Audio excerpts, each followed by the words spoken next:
সকালে বেরিয়ে দেখছি খুব রোদ উঠেছে, তাই ভাবলাম বেশি এক্সারসাইজ করব না, একটু হেঁটে নিলাম, তারপর কোবরা আসন করে নিলাম।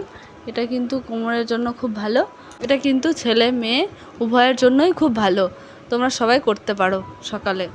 এরপর রুম এসে একটু বিছানাটা ঝেড়ে নিলাম, এরপর ঝাড় দিয়ে ঘরটাকে মুছে নেবো, কারণ সকাল সকাল রান্না করে নিলে সারাদিনটা পুরো ফ্রি লাগে।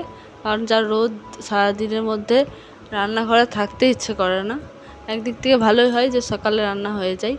ঘর মুছে নিলাম, এরপর ব্রাশ ট্রাশ করে স্নান করে নেবো।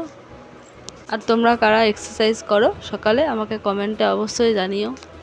এরপর স্নান টান করে তাড়াতাড়ি পুজো করতে হবে, আর পুজো করে তো আবার রান্না বান্না করতে হবে। সকালে কিন্তু আমার অনেক ঝামেলা হয়, সব কাজ একসঙ্গে গুছাতে হয়, তারপর রান্নাও করতে হয়, সব দিক থেকে একদম পুরো ব্যস্ত থাকি আমি সকালে ব্যস্ত থাকলেও সারাদিন কিন্তু মোটামুটি ফ্রিই থাকি।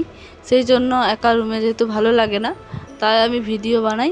আর জানো তো, যখন থেকে আমি ভিডিও বানাই তখন থেকে আমি পুরো ব্যস্তই থাকি, কারণ আমাকে ভিডিও এডিট করতে হয়, ওটাতে অনেক সময় লেগে যায়।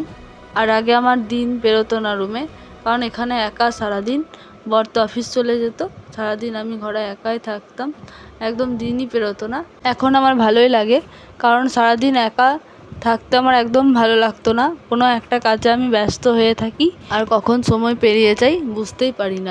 আমার মনে হয় একা থাকার থেকে কোনো কাজ একটা নিয়ে পড়ে থাকা অনেক ভালো। আর আমাকে এখন খুব ভালো লাগে, কারণ দিন পেরিয়ে যায় নিজের মতো কাজ গুছিয়ে, ভিডিও এডিট করতে, সমস্ত কাজ করতে করতে কখন দিন পেরিয়ে যায় বুঝতেই পারি না।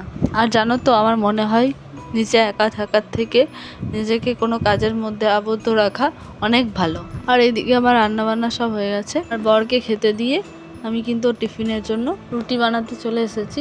যেহেতু খেতে খেতে আমার রুটি বানানোটা হয়ে যাবে, এরপর টিফিন প্যাক করে ও বেরিয়ে যাবে, কারণ তাড়াতাড়ি যেতে হবে, যেহেতু 9:30 মতো বেজে গিয়েছে। জানো তো, যেই কাজটা কিছু টাইমের মধ্যে হয়ে যায় সেটা ভিডিও বানালে কিন্তু অনেকটা টাইম লেগে যায়। সকালে তাড়াতাড়ি অনেক ঘুম থেকে উঠতে হয়, কারণ সব কাজ করে আবার রান্না করে দিতে হয়, টিফিন প্যাক করা থেকে শুরু করে সবটাই করতে হয়। সকাল সকাল উঠলে আমার সবটাই হয়ে যায়, যেদিন একটু দেরি হয় সেদিন আর ভিডিও বানানো হয় না। আর ওকে খেতে দিয়ে দিয়েছিলাম, আর জামাটা এদিকে আয়রন করে দিয়েছিলাম, তারপর ও চলে গেছিলো অফিস। এরপর আমি খেয়ে নিয়েছিলাম, যেহেতু রুটি বানিয়েছিলাম ওটাই খেয়ে নিয়েছিলাম, আর দুপুরের জন্য ছিল ভাত। খেয়ে বাসন ধুয়ে নিয়েছিলাম, আর সমস্ত কাজ হয়ে গেছে আজকের মতো। টাটা সবাইকে। আজকের ব্লগটা এই পর্যন্তই। যদি আপনাদের আমার ব্লগ ভালো লেগে থাকে তাহলে ব্লগটিকে লাইক এবং সাবস্ক্রাইব করুন চ্যানেলটিকে, এবং বেশি বেশি করে শেয়ার করুন। Thank you for watching.